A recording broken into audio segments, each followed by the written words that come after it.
मानावा तुला आज भवानी मोर जग जननी, कैसे मानावा तुला आज भवानी मोर जग जननी, कैसे मनावो तुला आज भवानी मोर जग जननी,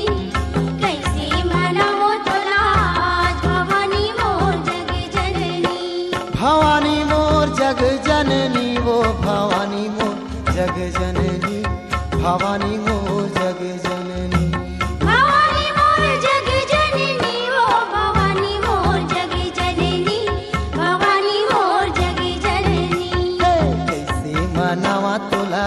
आज भवानी मोर जग जननी, कैसे मनावा तुला आज भवानी मोर जग जननी।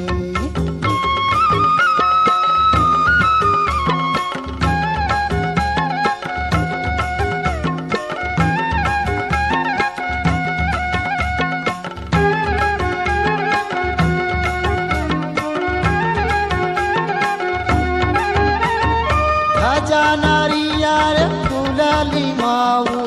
तोरे ऊपर माँ चढ़ाए वो,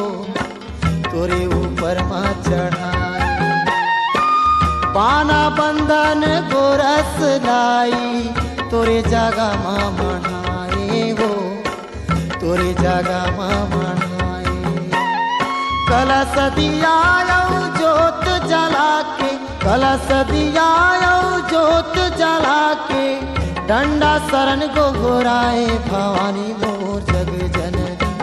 भवानी मोर जग जननी, कैसे मनावो तुला आज भवानी मोर जग जननी, कैसे मनावो तुला आज भवानी मोर जग जननी,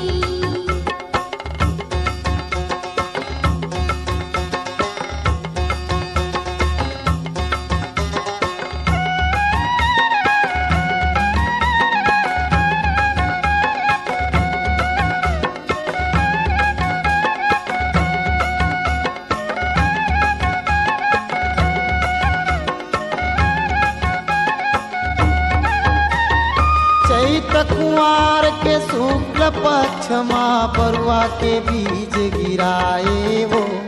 बरुआ के बीज गिराए, 8 रात 9 दिन ला जागे मादर झांझ बजाए वो, मादर झांझ बजाए, बैगा बरुआ मन झुपत झुपत, बैगा बरुआ मन झुपत झुपत, तोरच महिमा लगाए भवानी मोर जग जननी, भवानी मोर जग जननी, कैसे मनावो तुला आज भवानी मोर जग जननी, कैसे मनावो तुला आज भवानी मोर जग जननी,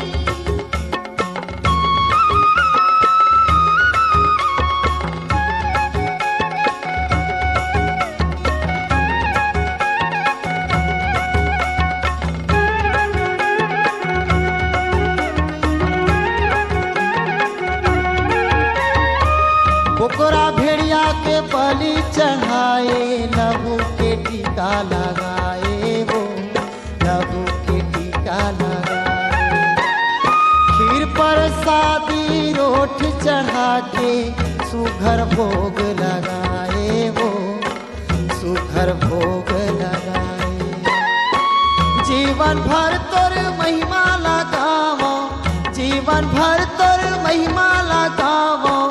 तपो दर्शन पाए भवानी मोर जग जननी, भवानी मोर जग जननी, कैसे मनावो तुला आज भवानी मोर जग जननी, कैसे मनावो तुला आज भवानी मोर जग जननी, भवानी मोर जग जननी वो भवानी मोर जग जननी, भवानी मोर जग जननी,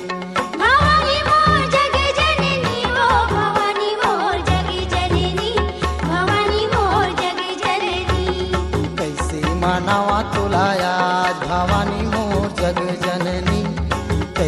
मानावा तुला आज भवानी मोर जग